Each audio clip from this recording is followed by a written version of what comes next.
जनकपुर राज्य में बादशाह कुंवर प्रताप का शासन था। बादशाह बहुत रहम दिल और नेक दिल था। वहाँ के लोग बादशाह से बेहद खुश थे, लेकिन बादशाह को एक बीमारी हो गई थी, नींद न आने की, जिसकी वजह से बादशाह परेशान रहते थे और नगर नगर दूर दूर से जादूगर आकर बादशाह को नींद दिलाने की कोशिश किया करते थे। बादशाह ने इनाम के रूप में अपना आधा राज्य और अपनी बेटी से शादी करने का ऐलान किया हुआ था। जादूगर सिपली, दूर राज्य का मशहूर जादूगर, बादशाह के दरबार में आता है। महाराज, मैं आपको एक पल में नींद के बादलों में सुला दूंगा। और अगर मुझे नींद नहीं आई तो तुम्हें पता है ना, फिर कभी तुम इस राज्य के आसपास ही मत दिखना, वरना तुम्हें जेल में डाल दिया जाएगा। जादूगर की हंसी बंद हो जाती है और वो बादशाह को नींद दिलाने के लिए अपने थैले से एक चेन से बंधा हुआ हीरा निकालता है। ओम हीम क्रीम हीम नीम स्वाहा। ओम हीम क्रीम नींद आजा जल्दी स्वाहा। जादूगर कोशिश करता रहता है, लेकिन बादशाह को नींद नहीं आती है। हार मानकर जादूगर माफी मांगता है और बादशाह सिपाहियों से कहकर जादूगर को बाहर निकलवा देता है। इस जादूगर को बाहर का रास्ता दिखाओ। बड़ा आया महाराज को सुलाने वाला, चल भाग। उसी राज्य में काम की तलाश में महेश नाम का एक परदेसी आता है, जिसको काम की तलाश होती है। महेश रास्ते से गुजर रहा होता है, तभी वो देखता है कि बादशाह के कुछ सिपाही ऐलान कर रहे हैं। सुनो सुनो, ध्यान से सुनो। महाराज ने कल महल में खतरों के खेल का आयोजन किया है, जिसमें एक जंगली शेर से मुकाबला होगा। जो कोई शेर को वापस पिंजरे में बंद करेगा, महाराज की तरफ से 5000 मुद्राएं और महल में सेनापति के पद पर उसे नियुक्त किया जाएगा। सुनो सुनो सुनो। महेश को एक तरकीब सूझती है, क्योंकि महेश के पास एक सोने का तकिया था जो उसे उसके दादाजी ने दिया था। ऐसा तकिया जो किसी को भी सुला देता था। अगले दिन महेश राजमहल के लिए चल देता है। सुनो भाई, मुझे इस खेल में भाग लेना है।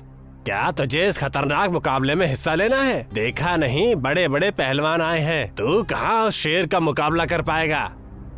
भाई तुम मुझे जाने तो दो, ताकत ही सब कुछ नहीं होती। ठीक है ठीक है। और देखते ही देखते एक एक करके सभी पहलवान डरकर भाग जाते हैं। बड़े बड़े पहलवान भी मैदान में जाकर शेर के सामने 2 मिनट भी नहीं टिक पाए। सब दुम दबाकर भाग गए। है कोई और जो इस शेर को वापस पिंजरे में डाल सके? हाँ महाराज, मैं हूँ। मैं एक बार कोशिश करना चाहता हूँ। महेश की नजर पास बैठी बादशाह की खूबसूरत बेटी से टकराई। बादशाह की बेटी भी महेश को देखकर मुस्कुरा देती है। जो काम इतने बड़े बड़े पहलवान नहीं कर पाए, वो तुम करोगे? जी महाराज, मेरे पास इतनी ताकत तो नहीं जितनी यहाँ आए पहलवानों में है, परंतु मैं भी अपना हुनर दिखाना चाहता हूँ। देख लो नौजवान, इस खेल में बहुत खतरा है, अब भी मौका है, लौट जाओ। हाँ महाराज, मुझे खुद पर बहुत यकीन है। जाने दिया जाए इस नौजवान को मैदान में। महेश मैदान में उतर जाता है और शेर को पिंजरे से आजाद कर दिया जाता है।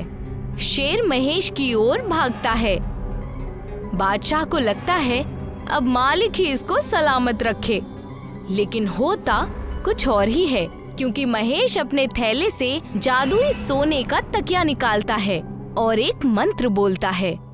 देखा अपना चमत्कार, सुला दे इसको हाथों हाथ। शेर की रफ्तार कम हो जाती है और आते आते शेर जैसे ही गिरता है, महेश उसके सर के नीचे जादुई सोने का तकिया लगा देता है और सोते हुए शेर को महेश खींचकर पिंजरे में बंद कर देता है।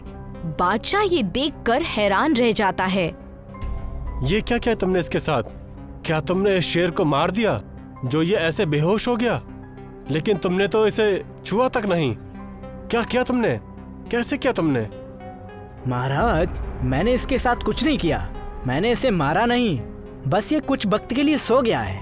जैसे ही इसकी नींद पूरी होगी तो ये जग जाएगा। अब ये नींद पूरी होने पर ही उठेगा।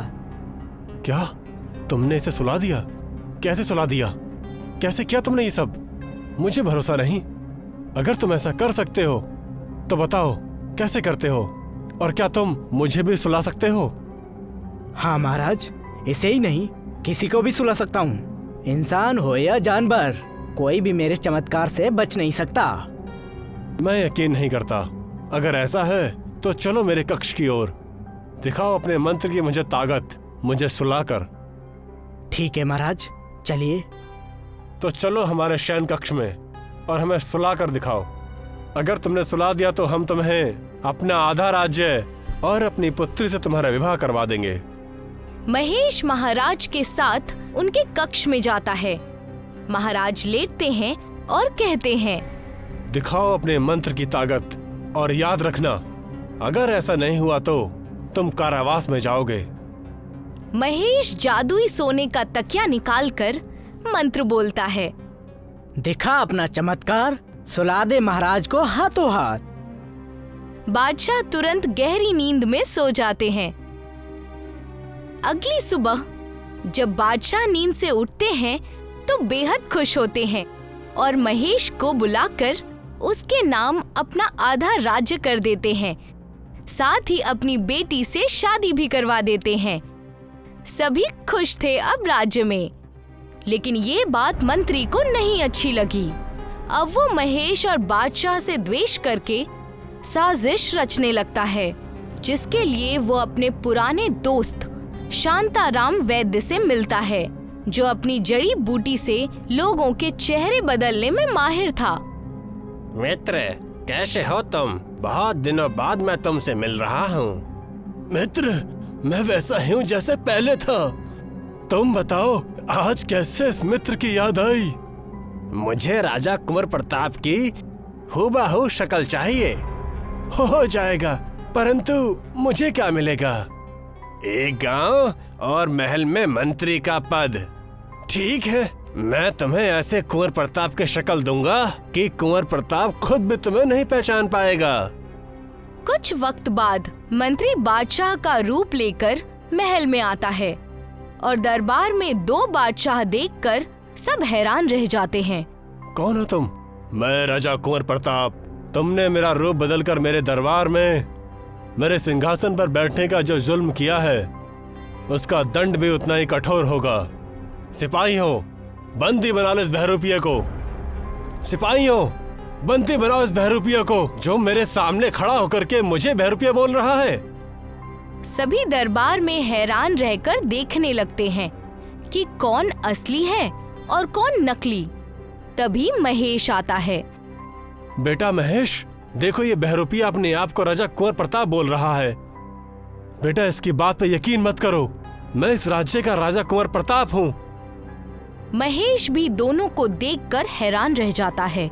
महेश को तभी अपने जादुई तकिए का ख्याल आता है और वो अपने जादुई तकिए को लाता है और हुक्म देता है, दिखा अपना चमत्कार, सुला दे नकली राजा को हाथों हाथ। और मंत्री बना बादशाह सो जाता है और महेश सिपाहियों को हुक्म देता है, बंदी बना लो इस बहरूपिये को और डाल दो इसे जेल में। फिर से तुमने अपनी बुद्धि और जादुई तकिए के करामात से मुझे और इस राज्य को बचा लिया। लेकिन अब भी मंत्री जेल में बैठकर बादशाह कुंवर प्रताप के राज्य को हथियाने की चाल सोचता रहता है। और तभी वो जेल के बाहर खड़े सिपाहियों को अपनी बातों में फंसाने की चाल चलता है। सुनो, अगर तुम मुझे इस कारागार से निकाल देते हो तो मैं तुम्हें 10,000 सोने की मुद्रा और अपने मित्र और अपने राजा की सबसे बड़े शत्रु सोमवत के यहाँ पर प्रधान सेनापति के पद पर नियुक्त करा सकता हूँ। अगर मैं पकड़ा गया तो राजा मुझे भी सजा देंगे और मैं भी तुम्हारी तरह जेल में डाल दिया जाऊंगा। तो तुम भी मेरे साथ भाग चलना। अभी सिपाही मंत्री के लालच में आकर जेल का ताला खोल देता है और सोमवत से जाकर मिल जाते हैं। बहुत अच्छा किया मंत्री, जो तुम उस कुंवर प्रताप को छोड़कर यहाँ आए। अब हम उस पर आक्रमण करके उसके राज्य को हड़प लेंगे।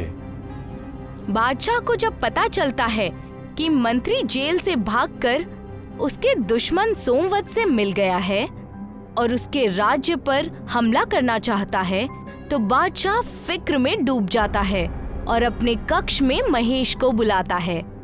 बेटा, मुझे इस राज्य की फिक्र है कि पता नहीं अब क्या होगा। सब ठीक होगा महाराज, आप बेकार में फिक्र मत करो। अब मंत्री सोमवत के साथ मिलकर कुंवर प्रताप के राज्य को हड़पने की साजिश रचने लगता है। कुछ भी करने से पहले हमें उस महेश का कुछ करना होगा। जब तक वो कुंवर प्रताप के साथ है तब तक हम नहीं जीत सकते। और उसकी बुद्धि और करामात है उसका तकिया। तकिया? कैसा तकिया मंत्री? जादुई तकिया, जिसकी वजह से वो बार बार राज्य और राजा को बचा लेता है। सबसे पहले हमें उस तकिए को चोरी करना होगा, जिसकी योजना है मेरे पास।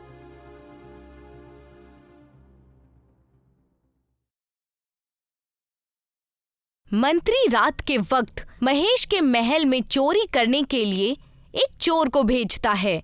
वो जब देखता है कि महेश सो रहा है, तब वो चुपके से लाल थैले में रखे तकिए को निकालकर भाग जाता है और तकिया ले जाकर मंत्री को दे देता है।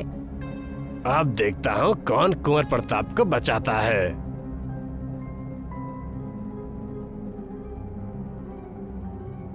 अगले ही पल सोमवत और मंत्री ने जनकपुर पर हमला कर देते हैं। बादशाह कुंवर प्रताप और महेश सेना को देखकर फिक्र में पड़ जाते हैं। अब क्या करेंगे महेश?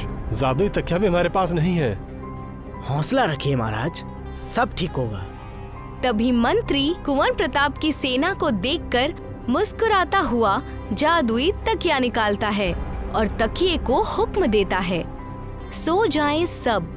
लेकिन कुछ ऐसा नहीं होता और महेश की नजर अपने जादुई तकिए पर पड़ती है और महेश अपने तकिए को हुक्म देता है, दिखा अपना चमत्कार, सुला दे इसको हाथों हाथ। और देखते ही देखते पूरी सेना सो जाती है और महेश सबको बंदी बनवा लेता है। वाह वाह, फिर से तुमने अपने धैर्य और सामर्थ्य से इस राज्य को बचा लिया महेश। तुम्हें अपना दामाद चुनकर मैंने सबसे महान कार्य किया है। फिर से एक बार शातिर मंत्री की हार होती है और होशियार महेश की जीत। इसी तरह अब बादशाह की नींद की और अपने राज्य की कोई फिक्र नहीं थी, क्योंकि उसे महेश जैसा होशियार दामाद मिल गया था। अब बादशाह जब चाहता तब चैन की नींद सो जाता।